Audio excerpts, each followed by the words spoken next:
ও পৃথিবীর number one college থেকে engineering করেছে, হলদিয়া থেকে, অর্থাৎ হলদিয়ার সেকেন্ড ইয়ার অবধি পড়েছে। পৃথিবীর number one engineering college MIT. MIT বোঝো? তাবড় তাবড় যারা যারা পড়ে এসছে পৃথিবীতে, যারা বড় বড় কিছু বানিয়েছে এমআইটি থেকে। সেখানকার স্টুডেন্ট কোথাকার স্টুডেন্ট ছিল? দীপু হেরিটেজের মানে হলদিয়ার স্টুডেন্ট ছিল। মেকানিক্যাল করতো বোধ হয়, মেবি। আমার মনে আছে আমি যখন ওকে বলতে যাই যে আমি যাদবপুরে চান্স পেয়েছি, লাফিয়ে লাফিয়ে যে আমি যাদবপুর ইঞ্জিনিয়ারিংয়ে চান্স পেয়ে গেছি, দেখি ও চুপচাপ বসে রয়েছে। আমাকে হুট করে বললো যে আমি এমআইটিতে চান্স পেয়েছি। আমি চুপ। তাহলে আমি ভারতের 10 নম্বর ইঞ্জিনিয়ারিং কলেজে পেয়ে এত লাফাচ্ছি, অ্যাটিটিউড মারছি, আর ওদিকেও পৃথিবীর নাম্বার ওয়ান ইঞ্জিনিয়ারিং কলেজে চান্স পেয়ে গেছে, চুপ করে বসে আছে। মিলিয়ে নিও সন্দীপ কোঠারি, হেড আউটে আমি যেখান থেকে কাজ করেছি, আমার যে সিনিয়র ছিল সে নারুলা থেকে বেরিয়েছে পাশ করে, নারুলা থেকে। ওকে, হেড আউট, নিউ ইয়র্কের কোম্পানি, তাগড়া কোম্পানি, যা টাকা দেয় না, তাগড়া কোম্পানি, বোঝা গেল? ঘরে বসে, অর্থাৎ কোনো একটা ছেলে ব্যাঙ্গালোরে গিয়ে 1,20,000 টাকা কামাচ্ছে, আর কোনো একটা ছেলে ঘরে বসে 1,20,000 টাকা কামাচ্ছে, সেটা 1.5 লাখ টাকা সমান, তারও বেশি। তো সন্দীপ কোঠারি সে নারুলা থেকে বেরিয়েছিল। আমার নারুলাকে আমি বলছি না ব্যক্তিগতভাবে আমার পছন্দ, আমার কোনো কাউকে পছন্দ না ব্যক্তিগতভাবে, আমি বলছি। তারপরে হচ্ছে কি আইএম আইএম আইএম সল্টলেক, আমি কলেজের অবদান দেবো না, কিন্তু ওখানকার স্টুডেন্ট, আমি যে কোম্পানিতে কাজ করি, আমার ম্যানেজার ছিল, আমার যে আগের ডিপার্টমেন্টে ম্যানেজার ছিল, সে ওখানকার স্টুডেন্ট। সে সেকেন্ড ইয়ার থেকে কাজ করছে, বাড়িতে বসে সেকেন্ড ইয়ার থেকে আমেরিকার কোম্পানিতে কাজ করে, সে নিজের দুনিয়াতে। তার প্লেসমেন্ট অন ক্যাম্পাস হয়নি, কোনো কলেজের কোনো প্লেসমেন্ট এসে বসেনি, কোনো প্লেসমেন্ট এসে বসেনি কলেজের। তুমি সবসময় আমাকে বলো না যে দাদা নাম্বার ওয়ান কোনটা, নাম্বার টু কোনটা, এইটা ভালো হবে না, ওইটা ভালো হবে, ওইটা ভালো হবে। চলো আজকে বলেই দিচ্ছি যে পশ্চিমবাংলার সেরা সেরা 5খানা প্রাইভেট ইঞ্জিনিয়ারিং কলেজ, চলো বলছি। কিন্তু তার আগে একটা প্রশ্ন আমি তোমাকে জিজ্ঞেস করব, তুমি সততার সাথে উত্তর দেবে, সততার সাথে উত্তর দেবে। ধরো তুমি তোমার আদরের ছোট বোনকে চাইছো যে সে কোনো ভালো স্টুডেন্টের কাছে টিউশন পড়ুক, ক্লিয়ার? তুমি তোমার ছোট বোনকে টিউশন দিতে চাইছো কোনো স্টুডেন্টের কাছে। কিছু সময়ের জন্য কাল্পনিকভাবে ধরে নাও যে পশ্চিমবাংলায় মাধ্যমিক পরীক্ষা 100-র মধ্যে হয়, পশ্চিমবাংলায় মাধ্যমিক পরীক্ষা 100-র মধ্যে হয়। এবার তোমার কাছে যে অপশন রয়েছে তোমার বোনকে টিউশন দেওয়ার, সে অপশনগুলো কি? যে সমস্ত স্টুডেন্ট 30 নম্বর থেকে 24-22 নম্বর পেয়েছে, একমাত্র সেই সমস্ত স্টুডেন্টদেরকে দিয়েই টিউশন পড়ানোর সুযোগ আছে। কি বললাম? মাধ্যমিক পরীক্ষা 100-র মধ্যে হয়, সেই 100-র মধ্যে যে সমস্ত স্টুডেন্ট 22 থেকে 30 নম্বর পেয়েছে, তাদেরকে দিয়েই পড়ানোর সুযোগ আছে তোমার বোনকে। বোঝা গেল? এবার তুমি আমাকে বলো ভাই নাম্বার ওয়ান নাম্বার টু কিসের মধ্যে হয়? যদি 80 পেতো কেউ, 100-র মধ্যে যখন কম্পিটিশন থাকে তখন নাম্বার ওয়ান বলা যায়। যখন এর মধ্যে আছে যে 24 নম্বর পাওয়া স্টুডেন্ট, যে 30 নম্বর পাওয়া স্টুডেন্ট, কি পার্থক্য আছে তার মধ্যে? কি পার্থক্য আছে? এখানে যদি কেউ দাবি করে যে আমি নাম্বার ওয়ান স্টুডেন্ট, অনুপম আমি নাম্বার ওয়ান স্টুডেন্ট, আমি তোমার বোনকে পড়াতে চাই, নাম্বার ওয়ান বলছে, ভাল লাগছে, কিন্তু এটা কখনো বলবেন না আমি নাম্বার ওয়ান স্টুডেন্ট উইথ 100-এর মধ্যে 24 নম্বর পেয়ে, 100-এর মধ্যে 26 নম্বর পেয়ে আমি number one private engineering college হিসেবে দাবি করছি, এটা কখনো বলবে না। অর্থাৎ এনআইআরএফ র্যাঙ্কিং তোমরা যে দেখেছো 2021 সালে, এখন তো 100 র্যাঙ্ক অবধি ডেটা দেয়, সরকারও চায় না কলেজের বদনাম করতে, অর্থনৈতিক ক্ষতি হয় তো, এখন 100 র্যাঙ্ক অবধি দেয়, বাদ বাকিগুলো গ্রুপ করে এক ধামাচাপা দিয়ে দেয়, সব জায়গায় তো দুর্নীতিতে ভরে গেছে। কিন্তু 2021 সালের ডেটা যদি তুমি দেখো, ওখানে বুঝতে পারবে যে 100 নম্বরের মধ্যে একটা প্রাইভেট কলেজ বা যে কোনো কলেজ 30 নম্বর 32 নম্বর পেয়েছে, তাহলে তার র্যাঙ্ক হয়েছে 200। অর্থাৎ তুমি যদি সারা ভারতবর্ষের 200খানা সব মিলিয়ে যে কোনো ইঞ্জিনিয়ারিং কলেজ দেখো, সেখানে যেই কলেজটা 200 নম্বর র্যাঙ্ক করেছে, সে 100-র মধ্যে কত পয়েন্ট পেয়েছে জানো? 30, 32। তাহলে ভাবো, যেই কলেজটা 250 র্যাঙ্ক করেছে সে কত পেয়েছে? আমাদের পশ্চিমবাংলার ম্যাক্সিমাম কলেজ তো 200-র ওপরে। 200-র ওপরে কত নম্বর হবে? 27, 27.5, 25.6, 24। বুঝতে পারছো তো? বুঝতে পারছো তো? তো এদের মধ্যে আমি তোমাকে এবার নাম্বার ওয়ান কি করে বলবো, এটা বলো আগে। তুমি নিজে প্রশ্ন করো যে 25 নম্বর পাওয়া কলেজ, 27 নম্বর পাওয়া কলেজ, এদের মধ্যে কি নাম্বার ওয়ান নাম্বার টু হয়? ভাই, তোমাকে একটা জিনিস ভালো মতো বুঝতে হবে যে অলরেডি তোমার কাছে এখন যে অপশন আছে সে অপশনগুলো একদম কি বলবো, মানে এমন অপশন যে সকালবেলায় তুমি বাজারে যাও কাঁচামাল কিনতে, সবজি কিনতে, সেই সবজি যখন বেলা 11টা 12টা বেজে যায়, যে সবজি থাকে টমেটো, পটল, বাছনি জিনিস যেগুলো থাকে, এখন সেই অবস্থা তোমার। সব থেকে বেস্ট মানে কি? বেস্ট মানে হচ্ছে আইআইটি জেই, জেই মেন্স, ডাব্লিউবি জেই ছিল, বিটস প্ল্যানই ছিল, বড় বড় যে এক্সামগুলো ছিল, বড় বড় কলেজগুলো ছিল, সেগুলো তো হয়নি। তো এখন তোমাকে বুঝেই নিতে হবে যে এখানে বেস্টের কিছু নেই, এখানে প্রায় ম্যাক্সিমাম সেম। কথাটা হজম হলো না? না, হজম হলো না। তোমাকে সামহাও এটা মেনে নিতে হবে যে এখন তুমি যেই জায়গাতে আছো, যেই সিচুয়েশনে আছো, সেটা বেস্টের সিচুয়েশন না। মেনে নিচ্ছি পারিবারিক সমস্যা হোক, কোনো কারণে হয়তো তুমি ঠিকমতো রিভিশন করতে পারোনি, তুমি মেডিকেলে ছিলে সেখান থেকে চলে এসছো এখানে সিচুয়েশনের কারণে, হোয়াট এভার সিচুয়েশন হোক, তোমাকে এটা জানতে হবে, এটা বুঝতে হবে যে যে সিচুয়েশনে তুমি দাঁড়িয়ে আছো সেটা একটা ভালো সিচুয়েশন নয়। আর জীবনে এটা মানে রাখে যে নিজের সম্পর্কে একটা সঠিক ধারণা রাখা।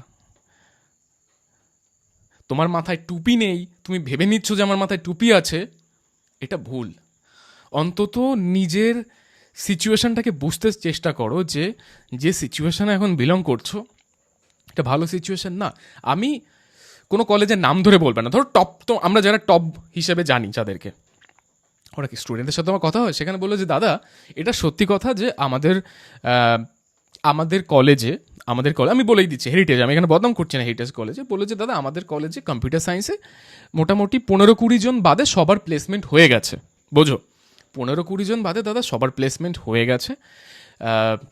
তো আমি বললাম যে কীরকম কী প্লেসমেন্ট হয়েছে? তো বললো যে দাদা 20-25 জন বাদে সবার তো প্লেসমেন্ট হয়ে গেছে, কিন্তু প্রকৃতপক্ষে যেটা সফটওয়্যার ডেভেলপারের রোল, এসডি রোল, সেটা পেয়েছে মোটামুটি 20 জনের মতো ধরে নাও। আর অনেকে যারা ভালো ভালো প্লেসমেন্ট পেয়েছিল তারা কখনো কলেজের ভরসায় বসে থাকেনি, ওরা আলাদাই, ওরা কখনো কলেজকে ভরসাই করেনি, ওরা আলাদা দুনিয়াতে নিজেদের মতো করে কোডিং শিখেছে, নিজেরা নিজেদের দুনিয়াতে নিজেরা খেলে বেরিয়েছে, তারা নিয়ে নিয়েছে প্লেসমেন্ট।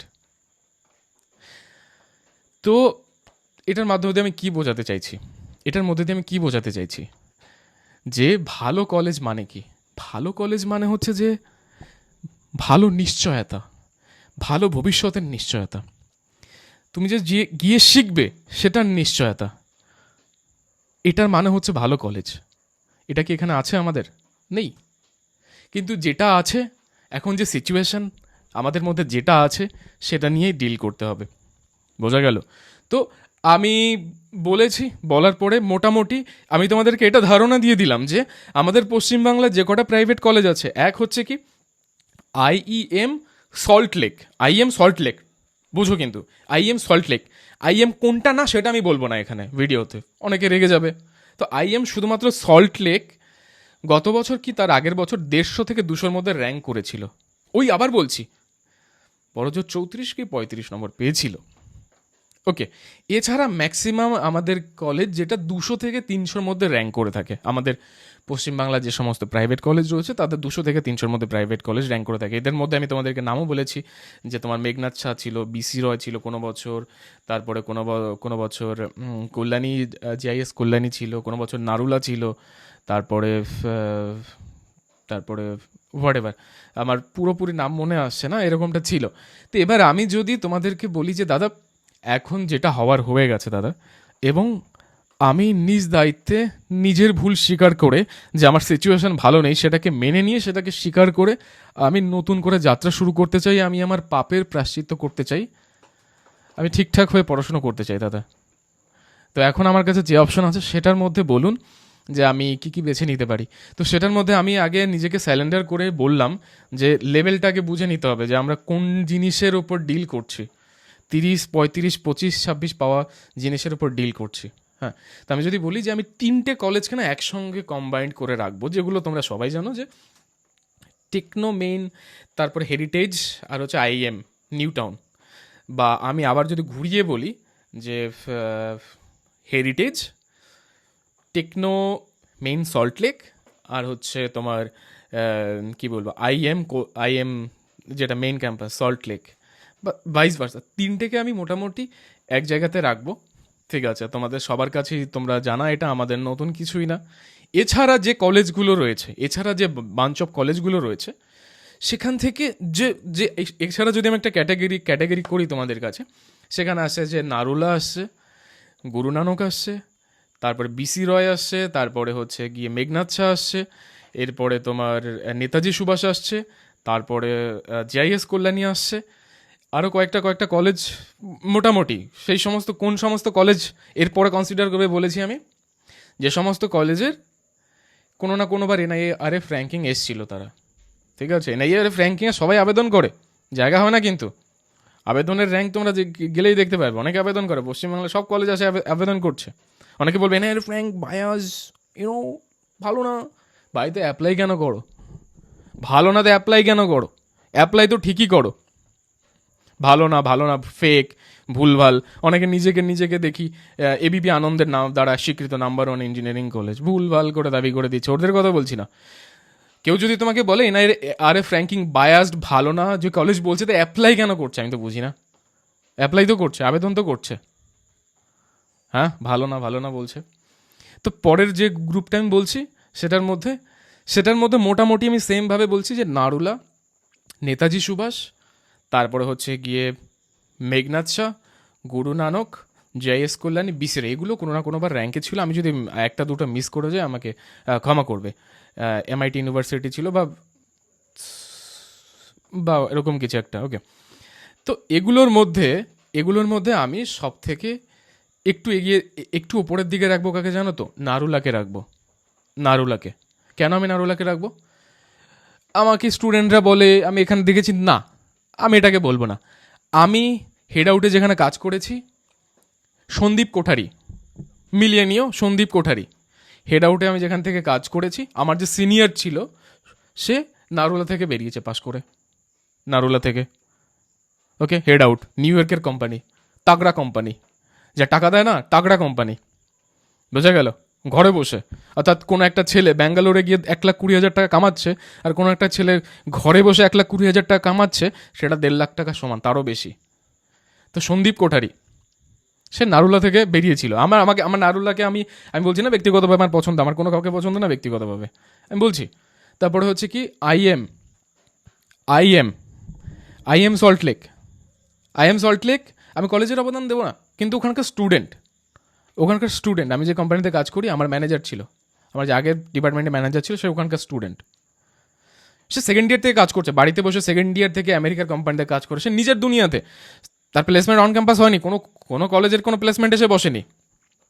কোনো প্লেসমেন্ট এসে বসেনি কলেজের, এটা মাথা নিয়ে না। কলেজ থেকে চাকরি দিয়েছে, কলেজ থেকে শিখেছে না, লকডাউনের ব্যাচে সে নিজের যোগ্যতায় করেছে। তো বললাম যে আমি এখানে নারুলাকে কিছুটা এগিয়ে রাখবো। কেন? যেগুলো সেকেন্ড গ্রুপের বললাম, কারণ নারুলা বেশি দিনের পুরনো কলেজ না। তুমি যদি নারুলা কবে স্ট্যাবলিশ হয়েছে সেটা ডেটটা দেখো, বেশি দিনের পুরনো কলেজ না। এ কলেজে একদিনের মধ্যে তার এনবিএতে যতগুলো তাদের NBA approve, tier one approve, অনেকে তো টিয়ার 2 অ্যাপ্রুভ আছে, tier 2 approve easy, tier one approve নারুলার অনেকগুলো ব্রাঞ্চ রয়েছে। তুমি যদি তাদের ডেভেলপমেন্ট দেখো, যে তারা কতদিন আগে খুলেছে, আমার এটা মনে আছে যে 2022 সালে নারুলাতে 3,70,000 টাকা আইটিতে ভর্তি হয়েছে। কম্পিউটার সায়েন্সে কিছু স্টুডেন্টকে ভর্তি নিয়েছে ফ্রি, কোনো রকমের ডোনেশন ছাড়া। আমার স্টুডেন্ট বহুত ভর্তি হয়েছে, যখন খবর পেয়েছি আমি বহুতকে পাঠিয়েছি। 3,70,000 টাকা, মিথ্যে বলছি না। 2022 সালের ব্যাচ বা 2021 সালের, এবছর যারা পাস আউট হয়ে বেরিয়ে যাবে ফাইনাল ইয়ার, তাদের কথা বলছি। তো নারুলার যদি তুমি ডেভেলপমেন্ট দেখো, যে নারুলা ধীরে ধীরে চেষ্টা করছে। আমি দেখেছি যে এখনও নাকি কয়েকটা আনছে, এটা সব হেরিটেজও দেখেছি, হেরিটেজের স্টুডেন্ট আছে, তারা বলে দাদা এখনও আমাদের কলেজ টুকটাক চেষ্টা করছে। নারুলার কথা বললাম, তো নারুলাকে আমি কিছুটা এগিয়ে রাখছি, কারণ কি ওদের যে কোশিশ দেখে খুব অল্প দিনে ওর অনেকটা দূরে এগিয়েছে। কতদিন ইমপ্রুভ, কতদিন তৈরি হয়েছে কলেজটা দেখো, কলেজে বিল্ডিং দেখলেই বুঝতে পারো কতদিনের পুরোনো। তাই এই কদিনে কতদিন গেছে, এটা ভাবো যে 4 বছর বাদে সে কোথায় যাবে, এইটা ভেবে তারপরে তোমরা বলো। তো আমি এখানে নারুলাকে কিছুটা এগিয়ে রাখছি, তারপরে হচ্ছে নেতাজি সুভাষকে, আর এরপরে যে বাকি কলেজগুলো আছে সেগুলোকে আমি, আরেকটা কলেজ হলদিয়াকে আমি মিস করে গেলাম, সরি, হলদিয়াকে আমি কী করে মিস করি, হ্যাঁ হলদিয়া আমার মাথায় ছিল না, বাট হলদিয়াকে আমি এই 3টে কলেজের মধ্যে রাখছি না আমি। কিন্তু আমি একটা কথা বলছি, দেখো মানে আমি কি করে কাকে আগে তুলবো, কাকে জীবনের ফান্ডাটাই তোমাদেরকে বোঝাতে পারি না। হলদিয়াতে আমার বান্ধবী আছে, বান্ধবী পড়তো দীপু, দীপু বিশ্বাস নাম, দীপু বিশ্বাস। ও পৃথিবীর নাম্বার 1 কলেজ থেকে ইঞ্জিনিয়ারিং করেছে, হলদিয়া থেকে, অর্থাৎ হলদিয়ার সেকেন্ড ইয়ার অবধি পড়েছে।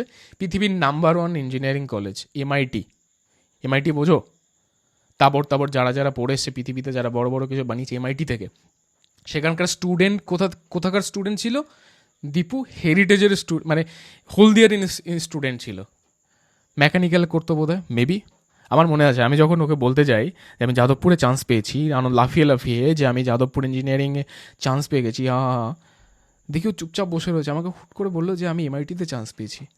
আমি চুপ, তাহলে আমি ভারতের 10 নম্বর ইঞ্জিনিয়ারিং কলেজে পেয়ে এত লাফাচ্ছি, অ্যাটিটিউড মারছি, আর ওদিকেও পৃথিবীর নাম্বার 1 ইঞ্জিনিয়ারিং কলেজে চান্স পেয়ে গেছে, চুপ করে বসে আছে। তো আমি এখন তোমরা জিনিসটা যদি জীবনে বোঝো যে এটা ম্যাটার করে না, অর্থাৎ একটা তোমার হতে পারে তোমার একটা বন্ধু আছে, তার বাড়িটা ন্যাশনাল হাইওয়ের সামনে, হতে পারে তোমার বাড়িটা একটা মাটির রাস্তার সামনে, কিন্তু ওই রাস্তা থেকেও একটু কষ্ট করে হাঁটলেও তুমি কলকাতা যেতে পারবে, তোমার বন্ধুর রাস্তা থেকেও কলকাতা যাওয়া যায়, অসম্ভব কিছু না ভাই, সব রাস্তা থেকেই যাওয়া সম্ভব। তো তোমরা জানি না যে তোমরা এই এই জিনিসটা কবে বুঝবে, কেন আদৌ বুঝবে কি বুঝবে না, আমি জানি না, যাই হোক, আমি হেরিটেজের ইসের কথা ভুলে গেছিলাম। তো আমি হলদিয়াকে আমি নারুলার লেভেলেই লাগছে, কারণ হলদিয়া অনেক ঐতিহ্যবাহী কলেজ। তো একটা সময় যখন হলদিয়াতে শিল্প ছিল, কম্পিউটার সায়েন্সের আমলের কথা বলছি না, যখন হলদিয়া শিল্প ছিল তখন খুব তাবড়তোড় কলেজ ছিল, বাহুবলী ছিল কলেজের মধ্যে সে। কিন্তু ধীরে ধীরে সময়ের পরিবর্তনে জীর্ণতা এসেছে, অনেক কিছু কমেছে, কিন্তু এখনও তার সে ঐতিহ্য ধরে রেখেছে, একদম এমন না যে হয়ে গেছে। তো নারুলা কাছাকাছি রাখবো, কিন্তু আমি ওটাকে নারুলাকে বলবো, কারণ নারুলার অ্যাক্সিলারেশন বেশি, গ্রোথটা বেশি হচ্ছে। এরপরে নারুলা, নেতাজি সুভাষ, হলদিয়া, এদেরকে তুমি রাখলে, আর বাদ বাকিগুলো জেএস কল্যাণী, তারপরে গুরু নানক, মেঘনাথ শাহ, বিসি রয়, এগুলো। আর যদি 2-1টা বাকি থাকে আমাকে বলো, ঠিক আছে, বাট যেগুলো র্যাঙ্কিংয়ে ছিল এনআইআরএফ র্যাঙ্কিং, হ্যাঁ এটা, এগুলো থেকে তুমি নিতে পারো। আরেকটা কথা, আচ্ছা চলো, আইটি নেবে নাকি কম্পিউটার সায়েন্স নেবে, না আইটি নেবে, না স্পেশালাইজ ব্রাঞ্চ নেবে, সেগুলো না অন্য একদিন ভিডিও বানাবো। কত কথা বলবো, আর ভালো লাগছে না, গরম লাগছে, কারেন্ট চলে গেছে, লাইট জ্বালিয়েও বানাচ্ছি ভিডিও। হ্যাঁ, অনেকে আবার বলবে, একদিন বললো যে তুমি এত টাকা কামাও, তোমার এসি কেনার অকাত নেই। অকাত আছে ভাই, অকাত আছে, 1 টাকা না 10 টাকা কেনার অকাত আছে, মানসিকতা নেই। যখন কিনবো, যখন দরকার পড়বে কিনবো, ওই ধার করে এনে ঘি খাবো না, বোঝা গেল? তো চলো, আমি যদি সবার পুরো ব্যাপারটাকে সামারাইজ করি, সেটা হচ্ছে যে এটা মেনে নাও, যেখানে তুমি বেস্ট খুঁজছো এখানে বেস্ট বলে কিছু হয় না, প্রথম কথা। কেন? কারণ এনআইআরএফ র্যাঙ্কিং নিয়ে যত যাই বলুক লোকে, সবাই যাচ্ছে আবেদন করতে। তো প্রশ্ন হচ্ছে এটাই, যে এনআইআরএফ ভালো না, থাকে না ওই যে একটা মেয়ে বলছে যে আমি এত খারাপ, তো আমার পেছনে ঘোরো কেন তুমি?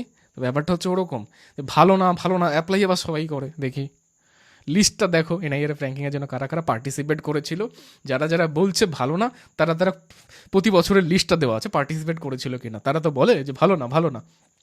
তো সেই র্যাঙ্কিংয়ে যাদের 200-র ওপরে র্যাঙ্ক তারা হচ্ছে 20, 22, 25, 30 এরকম করে পায়, ধরো 28, 30 এরকম করে পায়। সেটার মধ্যে আমরা নাম্বার 1, নাম্বার 2, নাম্বার 3 খুঁজতে যাচ্ছি, বোঝা গেল? তো আমি একটা গ্রুপকে রাখলাম, নাম্বার 1 ফর্ম বলছি না, একটা গ্রুপকে রাখলাম Techno India Heritage IIM Salt Lake, Techno India Salt Lake, Techno main Salt Lake, Techno India University না, টেকনো ইন্ডিয়া অন্যান্য ব্রাঞ্চ না, IIM শুধুমাত্র ওটাই, হেরিটেজ গেল একটা হলো। সেকেন্ডে একটা গ্রুপের মধ্যে কিছুটা ঊর্ধ্বমুখী রাখছি আমি নারুলাকে, এরপরে রয়েছে হলদিয়া, এরপরে রয়েছে হচ্ছে গিয়ে নেতাজি সুভাষ, তারপরে একটা গ্রুপ রাখছি আমি, সেটা হচ্ছে কি যে গুরু নানক, তারপরে মেঘনাথ শাহ, তারপর BC রয়, JIS কল্যাণী, তারপরে এখানে যদি বললাম যে এই সমস্ত জায়গায় কম্পিউটার সায়েন্স ছাড়া ডোনেশন ছাড়া ভর্তি নিচ্ছে, আমি যতটা খবর জানি। এবার আমাকে আপডেট করো, কারণ আমি খবর তো তোমাদের থ্রুতেই জানি, আমি তো কারো কাছে গিয়ে জানি না, তো তোমাদের থ্রুতেই জানি। তো যদি হয় কমেন্টসে আপডেট করো যে কোথায় কোথায় নিচ্ছে। ভালো থেকো ভাই। আরেকটা কথা বলছি যে এই ঝড় কেটে যাবে, কোন কলেজে ভর্তি হব, কোথায় যাব, কি করব না করবো, এই যে টেনশন, এই যে স্নায়ু চাপ, মানসিক একটা প্রেশার যে কি হবে, কোথায় যাব না হবে, মানে বমি বমি ভাব পাচ্ছে, এই যে একটা অস্বস্তি, এটা কেটে যাবে। যেই রেজাল্টই আসুক তুমি মেনে নেবে।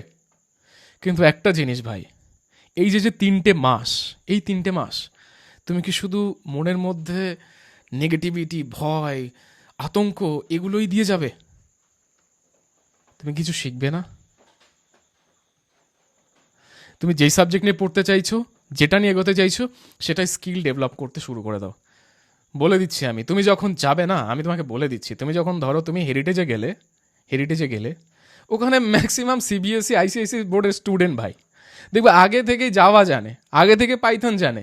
তুমি গিয়ে বলবে তুমি হ্যালো ওয়ার্ল্ড প্রিন্ট করবে, তারা অনেক কিছুই জানে, তোমার মাথার উপর দিয়ে যাবে। এই জন্য আগে থেকে প্রস্তুতি নিতে শুরু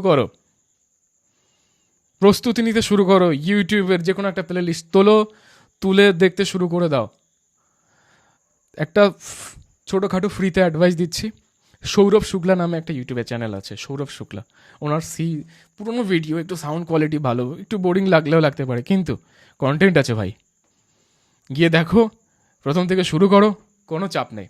চলো, অনেক অনেক ভালোবাসা শুভকামনা দিয়ে শেষ করছি। বকেছি অনেক, কিন্তু দাদা হিসেবে বকেছি, নিচু দেখানোর জন্য বকিনি, ছোট করার জন্য বকিনি। এই জন্য বকলাম যাতে এই জীর্ণতাকে ছেড়ে, এই নেগেটিভিটিকে ছেড়ে তুমি ওপরের দিকে ওঠো। ওকে, চলো, ভালো থাকবে, বেস্ট অফ লাক।